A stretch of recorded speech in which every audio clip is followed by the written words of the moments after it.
2005 में आज बिहार बदले हुए बिहार में आपको जानकर आश्चर्य होगा कि ये बदलकर 56 लाख लोग हवाई यात्रा करते हैं साथियों। ये बदलता हुआ बिहार।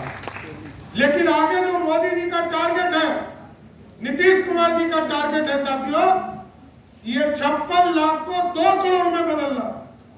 इसलिए हम लोगों ने तय किया है, पटना एयरपोर्ट चकचकाता हुआ एयरपोर्ट जब जाते होंगे आप स्वयं महसूस करते होंगे कि ये बिहार बदल गया। पटना एयरपोर्ट पर जाइएगा, जिस एयरपोर्ट पे मात्र 29 लाख लोग ही यात्रा कर सकते थे, अब वहां 1 करोड़ लोग यात्रा अगले 1 साल में करने का काम करेंगे। और पूरे प्रदेश में बीटा का एयरपोर्ट हम बना रहे हैं, राजगीर का एयरपोर्ट बना रहे हैं, सुल्तानगंज का एयरपोर्ट बना रहे हैं, मुंगेर का एयरपोर्ट बना रहे हैं, भागलपुर का जो छोटा एयरपोर्ट है उसको बना रहे हैं। और मोदी जी की सरकार ने कहा है कि 15 अगस्त के पहले जो हमारा टेल पॉइंट है पूर्णिया, वहां से भी हवाई सेवा शुरू करने का काम मोदी की सरकार करेगी। हम सहरसा का एयरपोर्ट बना रहे हैं, हम वीरपुर का एयरपोर्ट बना रहे हैं, दरभंगा के एयरपोर्ट को एक्सपेंड कर रहे हैं, जिससे कि एयर ट्रैफिक दुनिया के मार्केट में अपने फसलों को बेच सके। हम मधुबनी का एयरपोर्ट बना रहे हैं, हम मुजफ्फरपुर का एयरपोर्ट बना रहे हैं, हम रक्सौल का एयरपोर्ट बना रहे हैं, हम वाल्मीकि नगर का एयरपोर्ट बना रहे हैं। हम साथियों पूरी तरह बिहार के को आर्थिक रूप से समृद्धि का रास्ता खोल रहे हैं और इसके साथ साथ सांस्कृतिक विरासत को भी बढ़ा रहे हैं। वाल्मीकि नगर किस लिए फेमस है? वहां भगवान लवकुश का जन्म हुआ।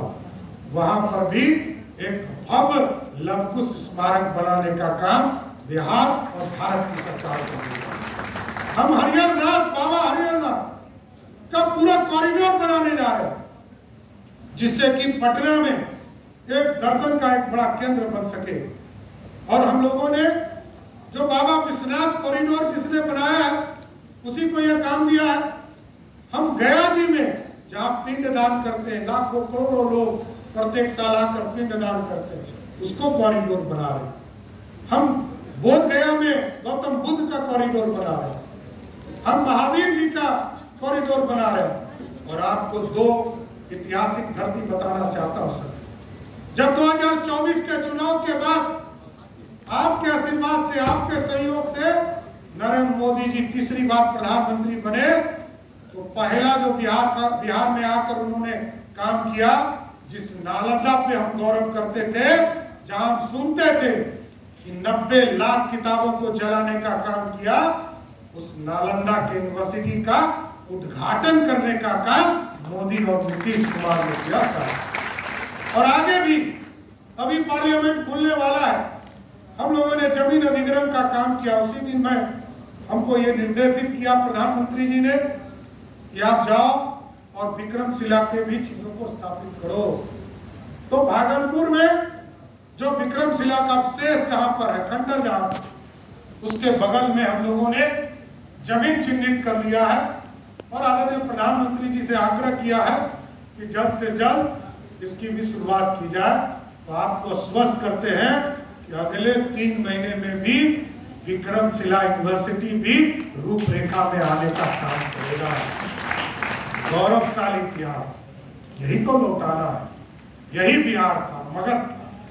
और हम लोग कहते थे कि दुनिया को स्वर्णिम काल देने वाला यही मगध था। और आगे भी जो सोने की चिड़िया बनी थी ना, लोग चिंता करते थे कभी आतंकी आए, मुगल आए और कभी अंग्रेज आए, सबने इस भारत को लूटा। लेकिन अब इस मोदी जी का भारत है। मोदी जी दुनिया में अर्थव्यवस्था में भारत को खड़ा कर रहे हैं। आज भारत खड़ा भी हो गया साथ। हम जो अर्थव्यवस्था में 11वें स्थान पर थे, आज मोदी जी के नेतृत्व में इंग्लैंड और जापान को हराकर हम 4थे स्थान पर पहुंच गए। और साथियों, अब सोने की चिड़िया नहीं बनाना है, अब मेकिंग इंडिया के तहत सोने का शेर बनाना है और दुनिया में दहाड़ने का काम है। इसलिए साथियों, जरूर आग्रह करूंगा उत्तर प्रदेश ने बढ़कर प्रभु श्री राम को स्थापित कर दिया। अब हम लोगों ने भी तय किया एक अभियान जरूर, और आग्रह करूंगा हमारे युवा मोर्चा के साथियों से कि बूथ का काम तो जरूर कीजिए। बिहार की सरकार एक बड़ा योगदान देकर प्रभु श्री राम के साथ साथ माता जानकी के जन्म स्थान को विकसित करेगी। लेकिन मैं चाहता हूं कि आप अभियान चलाओ, आप अभियान चलाओ, घर घर हाउस होल्ड, एक एक हाउस होल्ड में जाने का काम कीजिए और लोगों को जोड़िए। ये 2 अभियान यदि आपने चला दिया तो हमारा जो सांस्कृतिक विरासत है, हमारी जो मां सीता है, जो जन्म स्थान है, वहां पर मैं आपको स्वस्थ करता हूं, वहां एक भव्य मां सीता मंदिर को भी स्थापित करने का। बोलिए सियावर रामचंद्र की, बोलिए सियावर रामचंद्र की। तो साथियों, आज आपके इस कार्यक्रम में आने का मौका मिला। आदरणीय नितिन जी भी बैठे हैं। नितिन जी कहेंगे सब सम्राट जी ही बोल देंगे तो फिर हम क्या बोलेंगे। तो साथियों, मैंने बिहार कहाँ बदला, क्या स्थिति थी, और विरोधी दल का नेता, सत्ता पक्ष का नेता, दोनों चीज समझा। विरोधी दल का नेता एंग्री मैन होता है, लेकिन सत्ता में बैठा व्यक्ति को शालीनता से काम करना पड़ता है। तो आपको अपने नेता से कभी कभी दुख भी होता होगा कि जो आदमी रोज लड़ता था वो आज सत्ता में शांत कैसे हो सकता है। ये सत्ता में यू हैव टू डेवलप, सत्ता में काम करना पड़ेगा। सत्ता में प्रश्न नहीं पूछना जाता।